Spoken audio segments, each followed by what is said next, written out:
Brandon. Today I'm here with Jenny Barker, and we have some questions about immigration. And I'm Matthew Gilly, who worked at the Explore Summer Camp over in Ecuador for the past 2 years. And let's just get started. So, Jenny, can you tell us a little bit about yourself? Yeah, I'm an attorney at Legal Services of New Jersey in Newark, New Jersey. Been working there for about 5 years. I've been an immigration attorney for about 20 years at this point. And I've been living in New Jersey for 10 years, and I focus mostly on immigration cases like asylum, family adjustments, cancellation of removal, and different kinds of defenses to deportation. Yeah. Can you tell us a little bit about what got you started and decided to go into that career? Yep. So I went to college, studied English as my major. When I graduated, I moved to Mexico to be an English teacher, and I ended up staying and learning Spanish. So then I decided I wanted to shift and do something that used my language skills to help people, and so I decided to go to law school. And I went to law school, and then I decided to focus on immigration because I could use my Spanish skills a lot. So, what do you find is the most common motivation for people in Latin America to immigrate to the U.S.?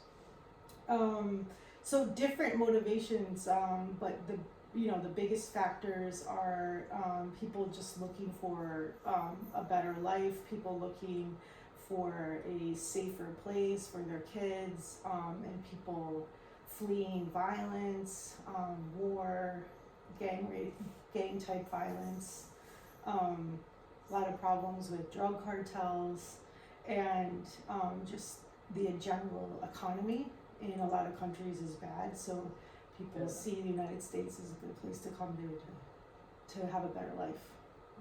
Do you find with most of the people that you work with, do you think most of them would rather stay in their home country and kind of would they rather stay in their home country rather than the U.S. given that they had a good situation and good opportunities in either? I think most people would stay where they are if they had better opportunities and more stable life. And I think immigration is hopeful in some ways, but it's also sad because families get separated.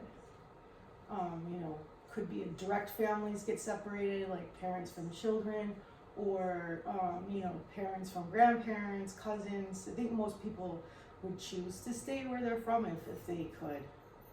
Yeah. Do you see that a lot of people also kind of leave their families to go to the U.S.? Yeah, there's I think the hardest part is the family separation. Parents can't provide for their children where they are, so they have to leave and make a terrible choice to leave their kids with their parents or their brother or sister and leave them, and it's causes it's very difficult.